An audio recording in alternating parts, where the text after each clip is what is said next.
ಹಾ ನೋಡ್ರಲೆ, ಇದು ಅಸಲು ಕಂಡುಹಿಡಿಯುವಂಥ ಲೆಕ್ಕಗಳು. ಅಸಲನ್ನ ಹೆಂಗೆ ಕಂಡುಹಿಡಿಬೇಕಂತಂದ್ರೆ 100ಕ್ಕೆ ವರ್ಷಕ್ಕೆ 6 ರೂಪಾಯಿ ಬಡ್ಡಿಯ ದರದಂತೆ 5 ವರ್ಷಗಳಲ್ಲಿ 90 ರೂಪಾಯಿ ಬಡ್ಡಿ ಆಗಬೇಕಾದರೆ ಅಸಲು ಎಷ್ಟು? ಮೊದಲೇನದ ದರ. ದರ ಬರೋಬ್ಬರಿ 6%. ಇವು ಸಂಗತಿಗಳು ಗೊತ್ತಿರ್ಬೇಕು ನಿಮಗೆ. ಅವಧಿ ಬರೋಬ್ಬರಿ ಎಷ್ಟು? 5 ವರ್ಷ. ಇದು ಸರಳ ಬಡ್ಡಿ, ಅದನ್ನು ತಿಳ್ಕೋಬೇಕು. ಸರಳ ಬಡ್ಡಿ ಬರೋಬ್ಬರಿ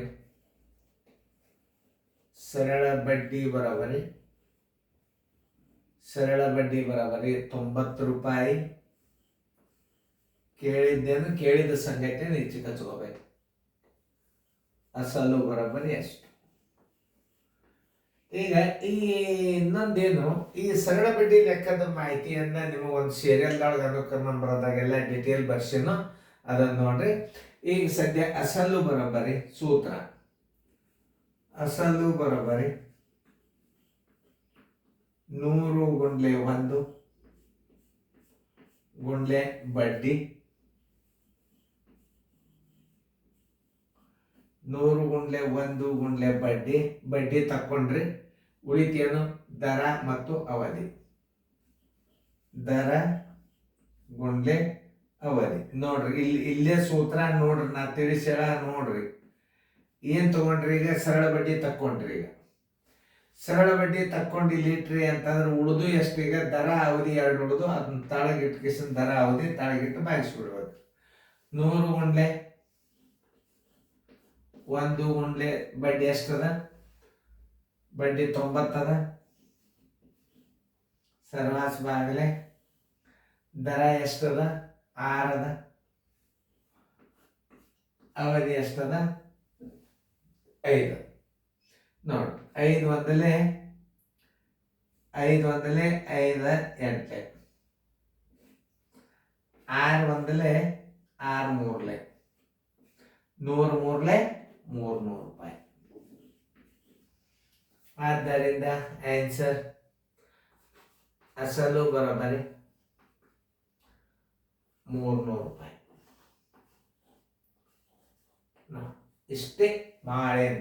ಇಲ್ಲಿ ಸಂಗತಿಗಳನ್ನ ಏನು ಕೊಟ್ಟಾರ ಅದನ್ನ ನೋಡ್ಕೊಂಡು ನೀವೇ ಸೂತ್ರ ಬರಿಬೋದು. ಈಗ ಮಾಡ್ರಿ ಅದನ್ನು. ಮುಂದಿನ ಲೆಕ್ಕ ನಿಮ್ಗೆ ಟೈಮ್ ಕೊಟ್ಟದ, ಚಂದಂಗೆ ನಾ ತಿಳಿಸಿನು. ಹೆಂಗೆ ತಿಳಿಸಿನು ನೋಡ್ರಿ, ಸರಿಯಾಗಿ ನೋಡ್ಕೊಂಡು ಅವು ಮುಂದಿನ ಗಣಿತ ಮಾಡಿ. ವಿಡಿಯೋ ಆನ್ ಮಾಡ್ರಿ, ನಾ ಬಂತಿರ್ತೀನಿ. ಎಲ್ಲರೂ ಬೋರ್ಡ್ ಕಡೆ ನೋಡ್ರಿ. ಸಂಗತಿಗಳನ್ನು ಮೊದಲು ಹಚ್ಬೋದು. ದರ ಬರೋಬ್ಬರಿ 10%.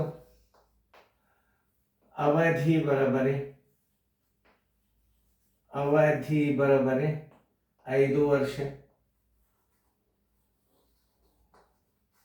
ಸರಳ ಬಡ್ಡಿ ಅಂದ್ರೆ ಒಂದೇ, ಸರಳ ಬಡ್ಡಿ ಅಂದ್ರೆ ಒಂದೇ. ಬಡ್ಡಿ ಬರೋಬ್ಬರಿ 625. 3 ಸಂಗತಿಗಳ ಕನಿಷ್ಠ ಕೊಟ್ಟರು ಅಂತಂದ್ರೆ ನಿಮಗೆ ಅವ್ರು ಕೇಳಿದ ಸಂಗತಿ ಅನ್ನೋದ ಅಸಲು ಬರೋಬ್ಬರಿ ಎಷ್ಟು. ಇವೆಲ್ಲ ಅಸಲು ಕೇಳೋ ಲೆಕ್ಕ, ಅಸಲುಗಳನ್ನು ಕಂಡುಹಿಡಿಯುವಂಥ ಲೆಕ್ಕಗಳು.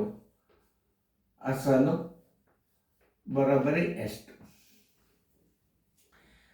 ಅಸಲು ಬರೋಬ್ಬರಿ 100 ಗುಂಡ್ಲೆ 1 ಗುಂಡ್ಲೆ ಬಡ್ಡಿ ಬಂತಿಲ್ಲ. ಉಳಿದು 2 ಸಂಗತಿಗಳು ಯಾವ್ಯಾವ ನೀವು ತಗೊಂಡದು? ಅವಧಿ 1, ದರ 1. ದರ ಗುಂಡ್ಲೆ ಅವಧಿ. ನೋಡಿ ಎಷ್ಟು ಸರಳ ಒಂದು ನೋಡ್ರಿ ಗಣಿತ. ದರ ಗುಂಡ್ಲೆ ಅವಧಿ ಬರೋಬ್ಬರಿ ಎಷ್ಟದ? 100 ಗುಂಡ್ಲೆ 1 ಗುಂಡ್ಲೆ ಬಡ್ಡಿ ಎಷ್ಟದ? 625 ಅದ. ಆಮೇಲೆ ತಳಗ ದರ ಎಷ್ಟದ ನೋಡ್ರಿ? ದರ 10 ಅದ. ಅವಧಿ 5 ಅದ. ನೋಡಿ, ಈ ಪೂಜೋತು 5 ಒಂದಲೇ 5 ಎರಡಲೆ 25 ಎರಡಲೆ 50. ಮಗ್ಗಿ ನೋಡ್ರಿ, 25 ಎರಡಲೆ 50, 6 ಎರಡಲೆ 12. ಆನ್ಸರ್ ಅಸಲು ಬರೋಬ್ಬರಿ 1250 ರೂಪಾಯಿ. ನೋಡಿ, ಇಂಥ ಲೆಕ್ಕಗಳನ್ನು ನಾವು ಹೆಂಗೆ ಮಾಡ್ಬೇಕು ಅನ್ನೋದು ಸರಿಯಾಗಿ ನೋಡ್ಕೊರಿ. ನೋಡ್ಕೊಂಡಿದ್ದ ಗಣಿತಗಳನ್ನು ಪರ್ಫೆಕ್ಟಾಗಿ ಮುಂದಿನ ಮಾಡಬೇಕು. ತಿಳಿತಲ್ಲ? ಅಸಲು ಬರೋಬ್ಬರಿ 1250 ರೂಪಾಯಿ. ಈ ಗಣಿತಗಳು ಹೆಂಗಿರ್ತಾವಪ್ಪ ಅಂತಂದ್ರೆ ನೀವು ಈ ಸಂಗತಿ ಮೇಲೆ ನೀವು ಸೂತ್ರ ಬರಿಬೋದು. ನೋಡ್ರಿ ಹೆಂಗದ. ಈಗ ಅಸಲು ಬರೋಬ್ಬರಿ ಎಷ್ಟು ಅಂತ ಕೇಳ್ಯಾನ. ಇಲ್ಲಿ ಸೂತ್ರ 100 ಗುಂಡ್ಲೆ 1 ಬಡ್ಡಿ ಇಲ್ಲಿ ಬಂದು ಬಿಡ್ತು. ಎರಡು ಸಂಗತಿಗಳು ಉಳಿದು ತಳಗಿಟ್ಟು ಬಾಗಿಸಿ ಬಿಡೋದು. ಇಷ್ಟೇ ಸೂತ್ರಲಿಕ್ಕೆ ಏನು ಬೇರೆ ಹೇಗೆ ಮಾಡ್ಬೇಕನ್ನೋದು ಹೇಳುತ್ತಂದ. ಯಾವುದೇ ಒಂದು 3 ಸಂಗತಿಗಳನ್ನು ಕೊಟ್ಟರೆ ನಿಮಗೆ ಏನದು ಆ ಉತ್ತರವನ್ನು ಕಂಡು ಹಿಡಿಲಿಕ್ಕೆ ಸಾಧ್ಯ. ಪ್ರಶ್ನೆಗೆ ಉತ್ತರ ಸಿಗಬೇಕಾದ್ರೆ ಕನಿಷ್ಠ ನಿಮಗೆ 3 ಸಂಗತಿಗಳು ಬೇಕು. ಇಲ್ಲಿ ಬಡ್ಡಿ ಮೇಲೆ ಹೋಗ್ತಾನೆ ಉಳಿತು, ಎಷ್ಟು ದರ ಅವಧಿ ಉಳಿತು ತಳಗಿಟ್ಟು ಬಾಯಿಸ್ಬಿಡ್ರಿ.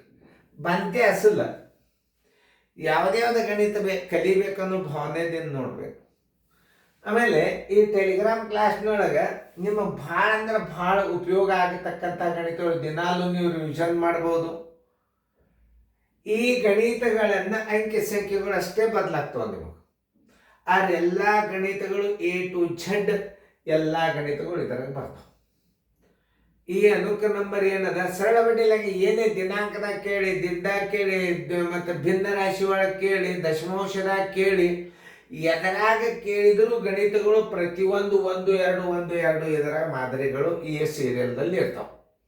ಇವುಗಳನ್ನು ಕನಿಷ್ಠ ನೀವು ಒಂದು ದಿವಸಕ್ಕೆ ಕನಿಷ್ಠ 15 ಗಣಿತಗಳನ್ನರೇ ನೀವು ಒಂದು ದಿವಸಕ್ಕೆ ಮುಗಿಬೇಕು. ಟೀಚರ್ ಕಲಿಸೋದು 15 ಗಣಿತ ಒಂದು ದಿವಸಕ್ಕೆ ಕಲಿಸ್ಬೇಕು.